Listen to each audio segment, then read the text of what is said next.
Júnior de Brantuma. Boa noite, tudo bem?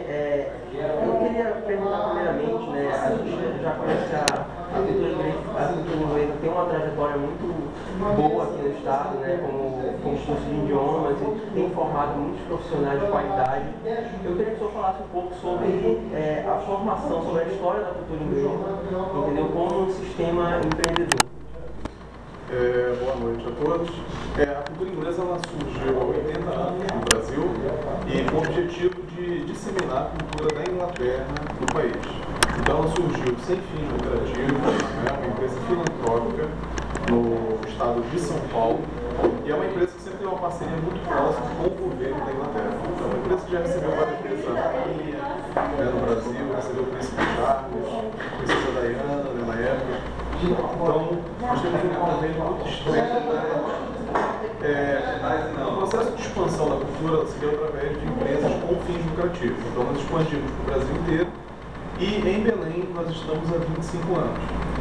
O grande diferencial hoje da cultura inglesa no mercado é a gente ser uma empresa com uma grande tradição, porém muito atual e com uma tecnologia que nenhum outro curso de idioma possui em Belém e no país. Então a cultura inglesa tem uma metodologia toda própria, temos um convênio com a Universidade de Cambridge na Inglaterra, temos quadros eletrônicos universados e principalmente, entre vários diferenciais, nós possuímos um inglês vivencial. Então a grande diferença é que o aluno ele aprende inglês vivendo. Então nós temos vários espaços vivenciais que permitem o aluno viver o inglês na pele todos os dias. E o que o público que vai assistir sua palestra hoje pode esperar de novidade? O que vai ter de especial nessa palestra de hoje? O nosso objetivo é falar um pouco sobre as franquias no Brasil, né, falar um pouco sobre o empreendedorismo, então o que é ser empreendedor, como é que funciona, qual é a vantagem de você empreender através de uma franquia ou não, quais as desvantagens, e falar um pouco sobre a trajetória da cultura inglesa nesse sistema de concessão e de franquia, né? Porque existe uma diferença entre os dois e nós temos uma experiência tanto com franquias como com concessões.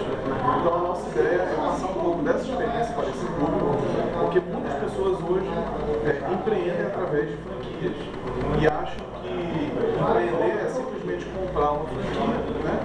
E sair trabalhando, colocar um gerente lá para administrar, né, aquele negócio, achando que não vai mais ter nenhum trabalho. Não é bem assim. A nossa ideia é realmente mostrar o cenário das franquias do Brasil, como é que está a expansão disso, quais são as vantagens e desvantagens e quais são os cuidados que a pessoa tem que ter ao pensar em adquirir uma franquia.